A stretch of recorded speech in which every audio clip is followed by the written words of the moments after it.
Oke, Assalamualaikum warahmatullahi wabarakatuh. Salam sejahtera bagi kita semua. Jadi, di kesempatan kali ini kami dari kelompok 3 akan menjelaskan tentang perhitungan erosi lahan dengan metode USLE di Das Ciulan. Sebelumnya, kami akan memperkenalkan diri terlebih dahulu. Saya Reza Farozi, 1517069. Lalu di sini juga ada Putu Amarta dengan NIM 077. Lalu ada Rega Fikriansa dengan NIM-nya 072 dan juga ada Roisa dengan NIM-nya 106. Oke, next.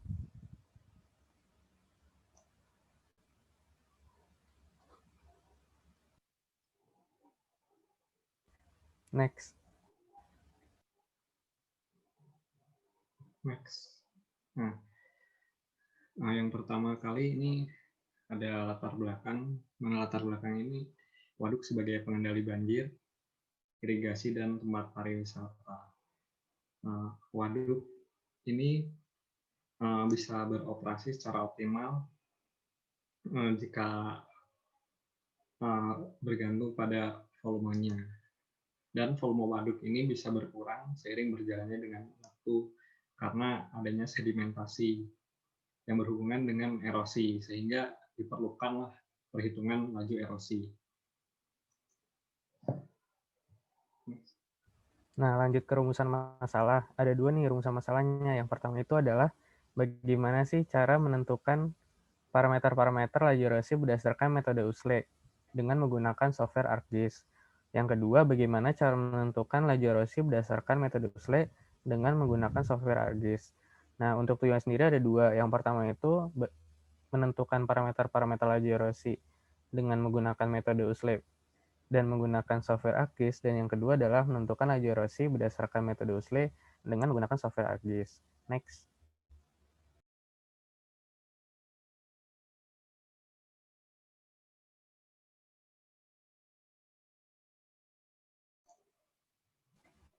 Nah, untuk penentuan laju erosi ada beberapa metode, yaitu metode USLE, Universal Soil Loss Equation, ada metode Answer, ada metode GES, dan lain-lainnya.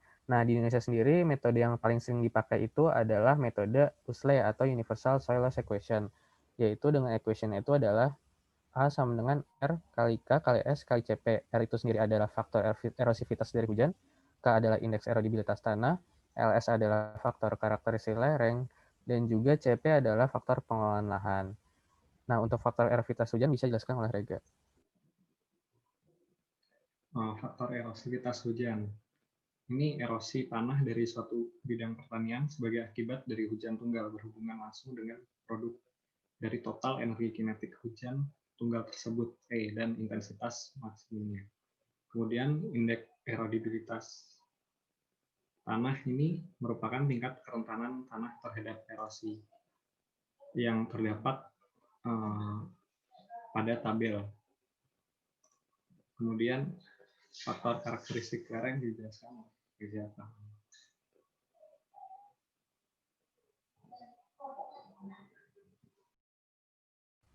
Nah, selanjutnya itu adalah faktor karakteristik lereng yang dipengaruhi oleh dua hal, yaitu panjang lereng dan kemiringan lereng. Untuk panjang lereng sendiri ini didefinisikan sebagai jarak dari satu titik tertentu di mana mulai mengalir aliran permukaan sampai pada titik di mana kemiringan lereng menurun.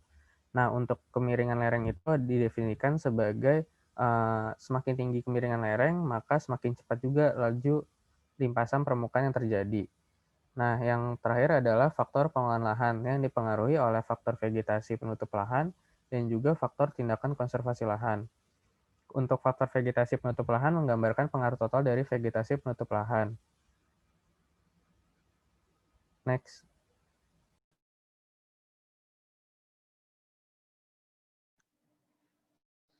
Selanjutnya adalah pengolahan data.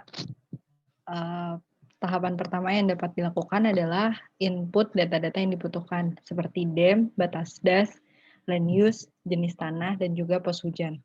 Kemudian untuk langkah kedua yaitu penentuan sistem koordinat. Jadi di sini harus dipastikan koordinat yang digunakan adalah WGS 1984 zona 48S. Hal ini bisa dicek di properties. Kemudian untuk tahapan yang ketiga, yaitu menentukan faktor R. Faktor R ini dapat dimulai dengan memasukkan pos hujan, batas das ciulan, tool IDW, dan juga ekstrak BIMES yang nantinya akan mengubah pos hujan menjadi faktor R. Next. Tahapan selanjutnya adalah menentukan faktor K. Faktor K ini tidak jauh berbeda dengan faktor R tadi. Perlu di-input batas das, tool clip, dan polygon to raster. Di mana polygon to raster ini yang akan mengubah clip K menjadi faktor K. Next. Selanjutnya adalah menentukan faktor LS. Yang pertama dilakukan adalah menginput DEM, 2 tool slope, 2 raster kalkulator. Nah, 2 tool slope ini akan mengubah DEM dalam degree dan persen. Dari hasil persen tersebut diubah menjadi slope persen dan juga M. Sedangkan hasil degree diubah menjadi slope rate dengan bantuan raster kalkulator. Dari ketiga hasil tersebut, yaitu slope persen, M, dan juga slope rate, diubah menjadi faktor LS menggunakan raster kalkulator. Nah, untuk persamaan-persamaan yang digunakan bisa dilihat di slide selanjutnya. Next. Untuk mengubah dari tahapan degree menjadi slope rate bisa menggunakan persamaan degree per 57,296. Dan untuk persamaan dari persen menjadi slope persen menggunakan persamaan yang sudah tertera, dan juga persen menjadi M berdasarkan tabel yang sudah ditentukan. Selanjutnya untuk faktor LS-nya mengikuti persamaan yang telah tertulis di PPT. Next. Tahapan selanjutnya adalah menentukan faktor SCLC. Di sini faktor SCLC, langkah pertama yang dilakukan adalah input data DEM, land use, tool slope, resample, dan 2 raster kalkulator. Tool slope akan mengubah DEM menjadi slope persen, kemudian diubah menjadi SC dengan bantuan raster kalkulator. Resample mengubah land use menjadi faktor LC, dan faktor LC dan SC yang sudah dihasilkan diubah menjadi faktor SCLC menggunakan bantuan raster kalkulator. Next. Dan yang terakhir adalah menentukan faktor CP. Selanjutnya menentukan faktor CP. Faktor CP ini akan ditentukan dalam 3 kondisi, yaitu CP good, CP bad, dan CP aktual. Pada proses ini hanya membutuhkan bantuan tools lookup. Dengan demikian bisa mengubah faktor SCLC menjadi faktor CP. Next. Dan yang terakhir adalah menentukan laju erosi. Berdasarkan CP yang sudah ditentukan ada 3, maka laju erosi yang kita dapatkan nantinya juga ada 3, yaitu laju erosi kondisi good, laju erosi kondisi bad, laju erosi kondisi aktual. Laju erosi dihitung menggunakan persamaan CP dikali LS dikali K dikali R. Next.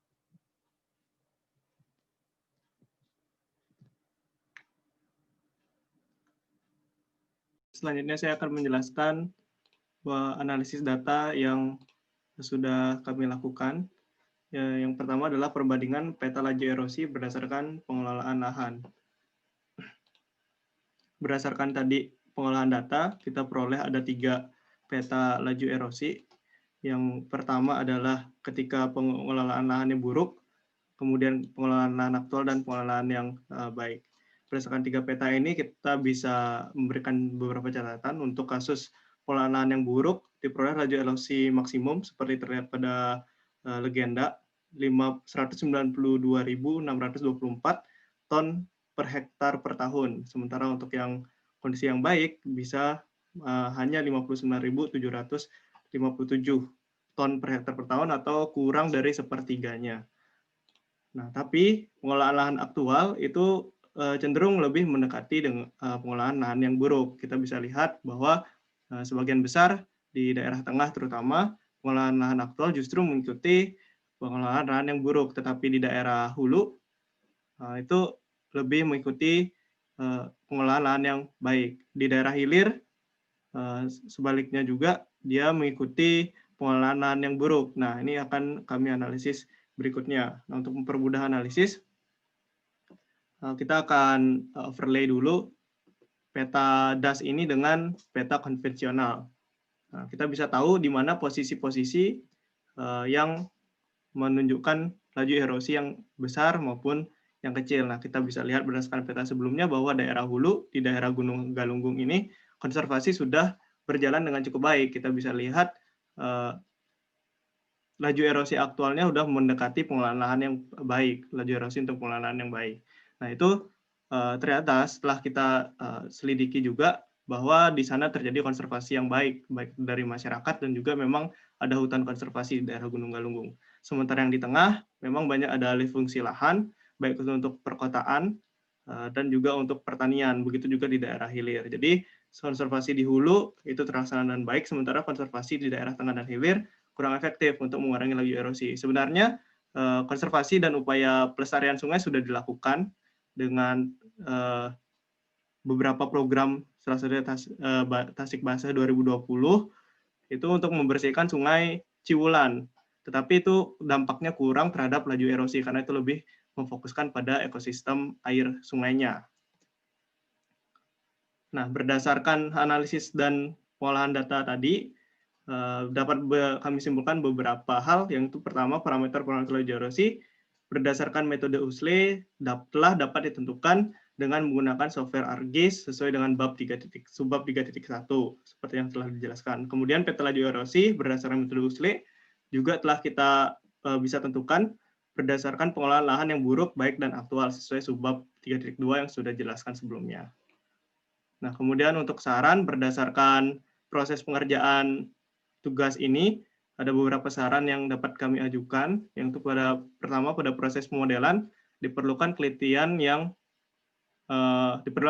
dikarenakan software cukup sensitif terhadap logaritma, kemudian penamaan label, titik koordinat dan satuan juga perlu diperhatikan, dan selanjutnya adalah sebenarnya proses ini membutuhkan kesabaran karena software membutuhkan waktu yang cukup lama untuk menjalankan program.